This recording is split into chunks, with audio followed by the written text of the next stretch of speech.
warahmatullahi wabarakatuh. Selamat pagi menjelang siang pemirsa dimanapun Anda berada. Jumpa lagi di acara Klik Bersinar Oki, klinik konsultasi beranda seputar informasi kesehatan keluarga Kabupaten Ogan Komering Ilir. Seperti biasa, acara ini disiarkan langsung dari Room Center Rumah Sakit Umum Daerah Kayagung. Dan untuk 30 menit ke depan kami akan menemani Anda tentunya dengan tema yang sangat menarik untuk dibahas, yaitu amandel pada anak, yang akan dipandu langsung oleh saya sendiri Gasala Putri dan rekan saya Tasya Evani Clarissa. Dan narasumber kita hari ini yaitu Dr. Ita Wahyuni, SPTHT BKL, subspesialis onkologi. Selamat siang dokter. Ya, Bagaimana nih dok kabarnya? alhamdulillah baik. Alhamdulillah. Sebelum kita masuk ke tema dok, biar lebih akrab, bolehlah dokter menyapa sahabat Klik Bersinar yang telah bergabung pada hari ini. Assalamualaikum warahmatullahi wabarakatuh. Selamat siang semua. Ini pertama kali kami dari THT RSUD Kayu Agung ikut bergabung untuk sahabat Klik Bersinar sekalian. Perkenalkan, saya Dr. Ita Wahyuni, saya dokter spesialis THT-KL di RSUD Kayu Agung. Terima kasih dokter. Berbicara mengenai radang amandel ya dok, mungkin radang amandel sudah tidak asing lagi didengar pada sahabat Klik Bersinar. Tapi apa sih dok pengertian dari radang amandel itu sendiri? Jadi kita biasanya mengistilahkan amandel. Amandel ini sebenarnya bahasa kita secara awam itu lebih ke tonsilitis ya. Secara medis itu tonsilitis. Tonsilitis itu bisa kita bedakan menjadi akut dan kronis. Jadi untuk periode yang akut biasanya itu kurang dari 3 minggu. Kemudian periode lanjut yang berulangnya itu biasanya lebih dari 3 minggu. Untuk penyebabnya itu lebih ke infeksi atau peradangan, bisa disebabkan bakteri atau virus. Nah dokter, mengapa sih amandel ini bisa terjadi pada anak? Untuk pada anak biasanya kasusnya itu kita banyak temukan di atas usia 2 tahun. Kalau kurang dari 2 tahun jarang. Pada penelitian itu lebih banyak usia 5-15 tahun. Pada anak ini banyak faktor, salah satunya infeksi ISPA ya, infeksi saluran napas atas. Biasanya anak-anak kan sering batuk pilek. Biasanya ada bakteri atau virus yang menginfeksi. Bakteri yang paling sering itu Streptococcus atau Staphylococcus. Untuk virus bermacam-macam, biasanya mulai dari virus EBV, mononukleosis, hingga virus yang sekarang ya lagi tren ini coronavirus juga bisa menginfeksi daerah tonsil. Untuk tonsilitis sendiri itu merupakan salah satu saja dari jaringan limfoid yang menjadi pertahanan di rongga mulut kita. Jadi 1 dari 4 itu namanya, kalau istilah medisnya ada ring of Waldeyer. Jadi tonsilitis yang sering dibilang amandel itu tonsil palatina. Jadi kanan dan kiri kita semua punya, saya punya, sahabat semua punya, tetapi mungkin kita tidak sedang meradang. Kemudian bila dia meradang, jaringan limfoid yang lain masih ada, yaitu tonsil lingual, tonsil faringeal, atau yang sering dibilang itu adenoid sama lateral band. Jadi dia hanya salah satu dari sistem limfoid yang ada di rongga mulut. Mungkin itu. Untuk sahabat Klik Bersinar dimanapun Anda berada, jika ada pertanyaan seputar amandel pada anak, jangan lupa diketik di kolom komentar. Kalau boleh tahu dok, tanda dan gejala anak yang mengalami radang amandel apa sih dok? Untuk tanda gejala kita kembali lagi untuk kasus akut dan kronis ya. Kalau akut yang saya bilang tadi kurang dari 3 minggu, biasanya itu pertama kali anak akan mengalami infeksi amandel atau tonsilitis akut. Biasanya dia akan mengalami nyeri menelan. Kemudian mulai dia mengalami kesulitan untuk makan karena nyeri. Biasanya dia menjadi malas makan, adanya demam. Kalau pada infeksi bakteri biasanya bisa demamnya tinggi, biasanya di atas 38,5. Sedangkan pada infeksi virus biasanya dia subfebris, demamnya tidak terlalu tinggi. Kemudian adanya batuk.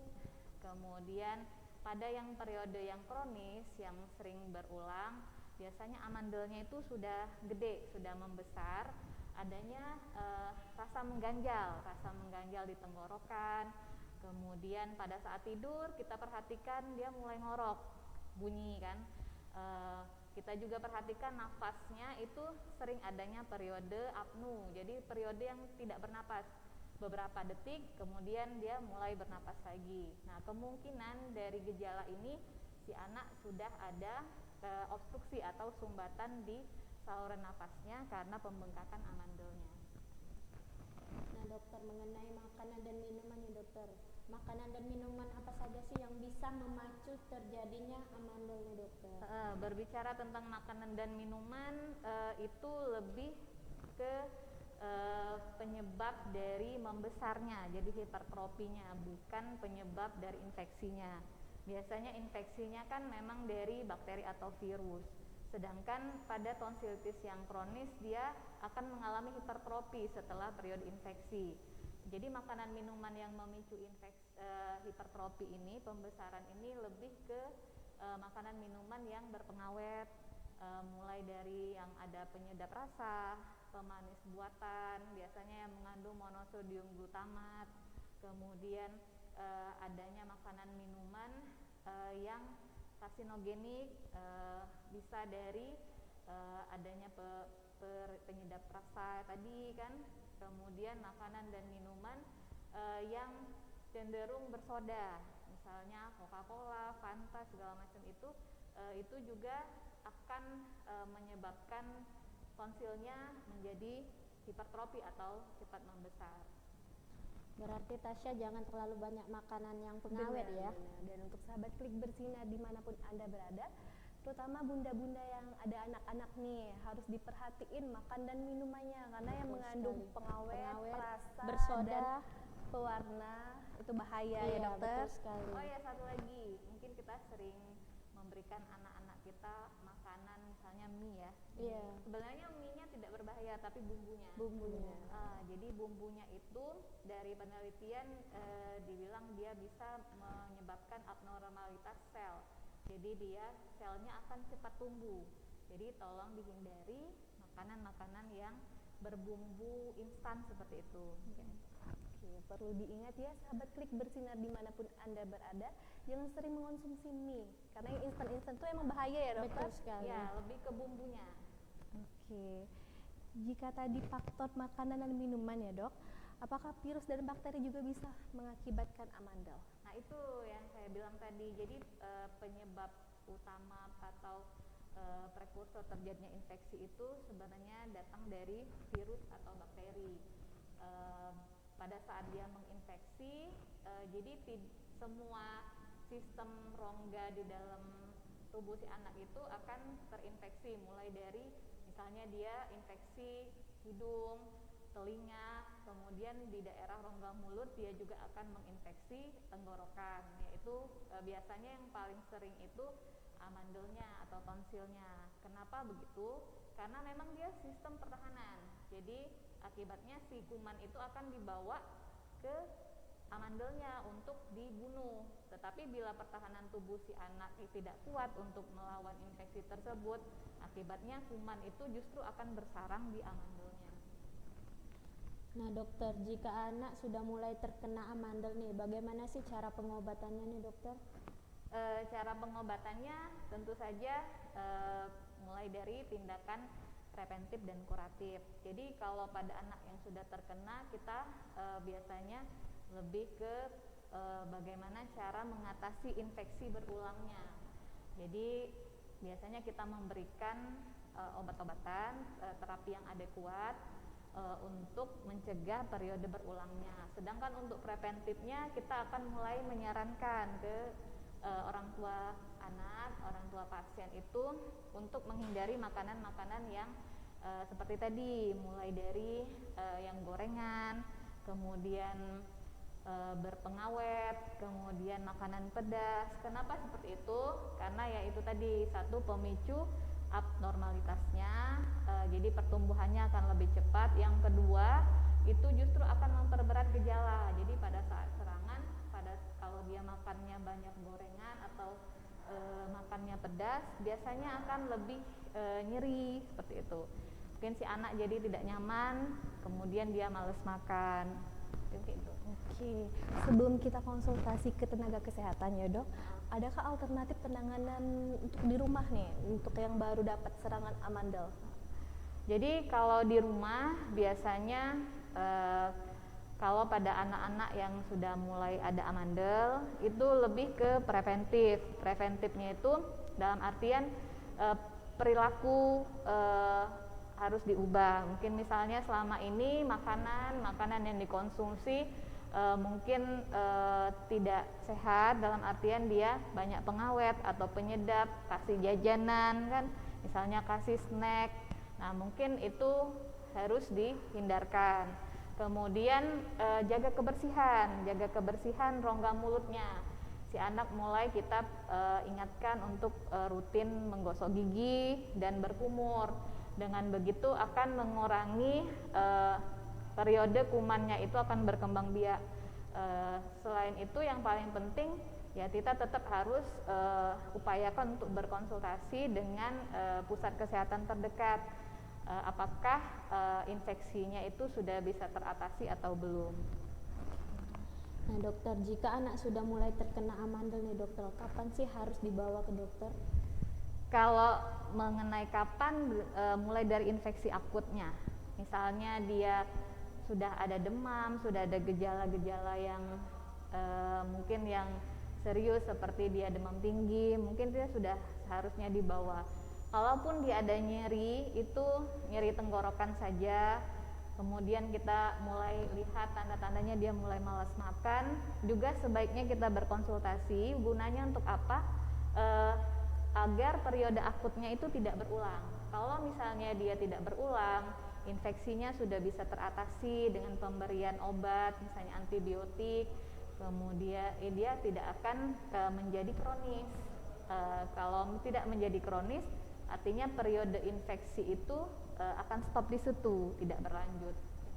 Oke, untuk sahabat Klik Bersinar dimanapun Anda berada, jika anak kita sudah mengalami tanda-tanda dari amandel itu, maka segera untuk lakukan konsultasi kepada tenaga kesehatan. Dan untuk sahabat Klik Bersinar dimanapun Anda berada, jangan kemana-mana karena kita akan kembali lagi setelah cuplikan berikut ini.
lagi bersama kami dalam program Klik Bersinar Oki, klinik konsultasi beranda seputar informasi kesehatan keluarga Kabupaten Oki.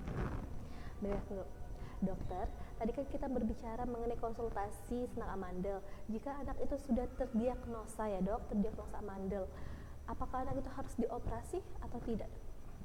Jadi kita kalau berbicara tentang operasi biasanya ada yang takut ya, misalnya orang tua pasien rata-rata iya dok nanti takut dioperasi. Jadi perlu saya kasih gambaran di sini sebenarnya itu untuk kasus yang tonsilitis kronik atau berulang. Jadi biasanya kita akan sarankan untuk dilakukan tonsilektomi atau operasi tonsil itu pada kasus-kasus dengan indikasi. Indikasinya mungkin saya akan bagi bisa indikasi absolut. Jadi indikasi absolut dalam istilah medis artinya sebaiknya seharusnya dilakukan operasi. Itu pada anak-anak yang sudah mengalami infeksi amandel yang membesar dengan hipertrofi yang mengganggu jalan nafas. Itu obstruksi namanya. Jadi dia sudah menyumbat karena saking mudah gedenya besarnya si amandel itu, akibatnya jalan nafas si anak ini terganggu. Biasanya kita bisa lihat dari gejala, kalau tidur dia sudah mulai ngorok. Itu jadi seperti ada sumbatan pada saat tidur. Yang kedua ada periode dia apnu atau tidak bernapas. Pada saat tidur kita amati beberapa detik dia tidak bernapas lagi. Nah, mungkin itu sudah menjadi indikasi. Kalau untuk indikasi relatifnya pada tonsilitis kronis yang sering berulang, bolak-balik dia misalnya mengalami infeksi, datang lagi, dok ini kambuh lagi, mungkin kita biasanya melihat indikasi relatif ini ada 3 periode dalam 1 tahun. Biasanya sudah diberikan antibiotik yang adekuat, sudah diberikan pengobatan yang tepat, tetapi masih kambuh juga. Yang kedua, dia adanya keluhan bau mulut yang tidak hilang atau halitosis, biasanya dalam medisnya disebut halitosis. Padahal dia sudah diberikan obat kumur, sudah diberikan antibiotik, sudah diberikan pengobatan yang adekuat oleh dokternya, tapi masih juga keluhannya baunya busuk, bau mulut. Biasanya itu mengindikasikan kalau si kumannya itu sudah bersarang di amandel yang membesar tadi. Biasanya kita sarankan untuk pasien ini untuk dilakukan tonsilektomi. Nah dok, mengenai operasi nih dokter, usia berapa sih minimal anak itu bisa dioperasi? Kalau di dalam medisnya, kalau untuk usia pada kasus tonsilektomi ini khususnya biasanya tidak menjadi patokan. Jadi untuk usia karena kasusnya itu banyak di atas usia 2 tahun, biasanya paling banyak itu usianya 5 sampai 15 tahun. Tapi kita sering ketemu itu anak ada yang usia 4 tahun. Nah, kalau misalnya dia sudah ada obstruksi yang saya sebutkan tadi, itu biasanya kita akan tanya ke keluarga pasien atau orang tua pasien apakah sudah bersedia untuk dilakukan tonsilektomi. Biasanya kita juga akan menanyakan mengenai kooperatifnya si anak. Misalnya pada saat setelah operasi mungkin akan ada terasa nyeri, apakah si anak ini bisa dibujuk atau misalnya dia menangis, bisa disarankan untuk tidak menangis atau terbatuk terlalu sering pada saat setelah operasi. Bila orang tua sudah menyarankan atau setuju, biasanya dilakukan tonsilektomi. Kalau begitu dok, berapa lama pemulihan setelah dioperasi? Untuk anak-anak biasanya kalau kita pengalaman kita ya, untuk operasi tonsilektomi ini dibanding anak-anak dibanding dewasa lebih cepat pemulihan anak-anak. Kenapa? Karena mungkin sistem di dalam rongga mulutnya, sistem pertahanannya mungkin masih bagus, tetapi ada syaratnya, si anak-anak ini harus tetap makan dan minum. Jadi kita akan tetap usahakan setelah operasi dia mau makan dan minum. Biasanya kalau di rumah sakit disarankan untuk makan dan minuman yang dingin dan lembut. Nah dokter, kan setelah anak itu operasi, apakah amandel itu bisa tumbuh kembali nih dokter? Kalau operasi tonsilektomi itu biasanya kita bilateral, jadi kanan dan kiri kita buang, kita angkat, karena dia salah satu dari jaringan limfoid. Jadi begitu kita angkat biasanya dia tidak tumbuh kembali. Jadi untuk sahabat klik bersinar dimanapun Anda berada, jangan takut untuk melakukan operasi amandel pada anaknya, karena setelah operasi tidak akan tumbuh kembali ya dokter? Iya. Oke. Fakta atau mitos sih dok, kalau es krim itu diberikan kepada anak yang setelah operasi dapat mengurangi rasa radang pada amandel itu? Itu sebenarnya sering kita lakukan ya di rumah sakit. Biasanya lebih ke fakta. Kenapa? Jadi pada anak itu makanan dingin dan minuman yang dingin itu dari penelitian juga dibilang dia mengurangi nyeri. Jadi tingkat nyeri setelah operasi daerah rongga mulut memang disarankan untuk makan dan minuman yang dingin. Dan anak-anak sangat suka dengan es krim seperti itu. Jadi biasanya kita sarankan memang diberikan sekitar 2-3 hari setelah operasi. Dan es krimnya itu ada golongan es krim atau semua es krim boleh nih dokter? Iya, biasanya kita berikan yang polos. Karena kan daerah luka operasinya kan harus bersih ya. Biasanya kita menghindarkan yang pakai topping atau ada coklat-coklat. Kita berikan es krim yang polos. Gunanya apa? Si anak akan termotivasi untuk tetap makan, minum. Kemudian dia tidak merasakan nyeri. Jadi makanan yang lain mungkin bisa kita bujuk untuk masuk juga seperti itu, yang lembut dan dingin. Nah dokter, setelah operasi nih dokter, apa langsung diperbolehkan untuk menggosok gigi nih dokter? Biasanya kita tunggu setelah hari kedua atau hari ketiga. Kalau kondisi di daerah luka operasinya bagus, kan dia setelah operasi kita tetap sarankan untuk kumur. Jadi si anak akan dilatih untuk kumur. Bila luka operasinya sudah bagus, mulai menutup, kita akan sarankan untuk menggosok gigi pelan-pelan daerah-daerah yang takutnya ada timbunan plak atau kuman dari giginya, karena bisa menginfeksi saluran rongga mulutnya, jadi luka operasinya. Oke, tadi dokter barusan mengatakannya berkumur ya dok. Kalau begitu dok, berkumur dengan air garam, fakta atau mitos sih dok dapat mengurangi peradangan pada amandel? Itu sering kita lakukan ya, sering kita lakukan di rumah. Jadi kalau dari kita sebenarnya itu bisa, karena nasal salin itu kan memang mensterilkan daerah sekitar. Jadi rongga mulut kalau kita berikan nasal salin juga bisa untuk menjaga sterilitas daerah sekitar, tetapi kurang efektif. Jadi kurang efektif kenapa? Karena yang kita hadapi itu infeksi ada kuman atau virusnya, sebaiknya itu diganti dengan kumur yang mengandung antiseptik. Banyak itu juga bisa, sekarang kan banyak dijual ya, terutama di supermarket atau apa. Lebih disarankan seperti itu karena fungsi obat kumur itu sendiri untuk mengeradikasi kuman, jadi mengurangi kuman yang ada di rongga mulut, mungkin seperti itu. Bolehlah dokter memberikan tipsnya kepada sahabat klik bersinar yang telah bergabung pada hari ini cara penanganan untuk amandel pada anak? Oh ya, jadi kalau dari saya itu sebaiknya tipsnya bila belum terinfeksi amandelnya, karena kita semua ini punya ya amandel atau tonsil.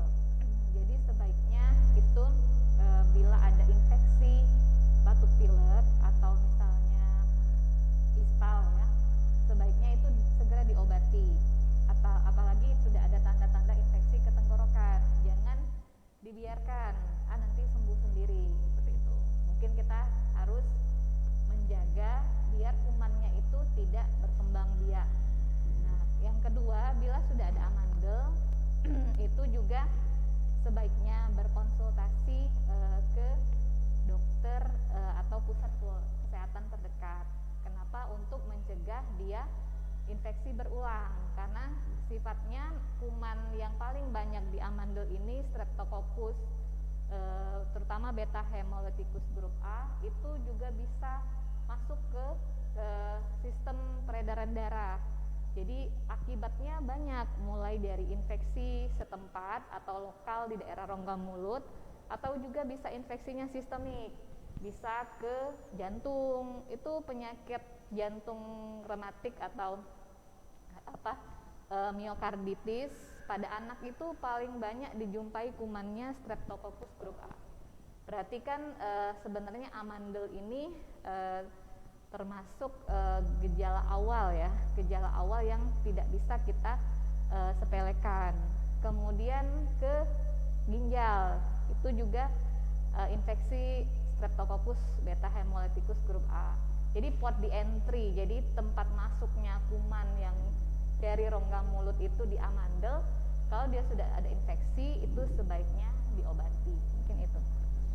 Nah dokter, tak terasa 30 menit sudah kita bincang-bincang masalah amandel pada anak nih dokter. Terima kasih atas ilmu yang sangat berguna, semoga bermanfaat bagi kita semua. Nah untuk pemirsa dimanapun Anda berada, jangan lupa like, share, dan komen. Akhir kata kami izin undur diri, saya Gasela Putri dan rekan saya dan Dr. Ita Wahyuni, SPTHT BKL Subspesialis Onkologi. Jumpa lagi minggu depan. Kami akhiri, wabillahi taufiq wal hidayah. Wassalamualaikum warahmatullahi wabarakatuh.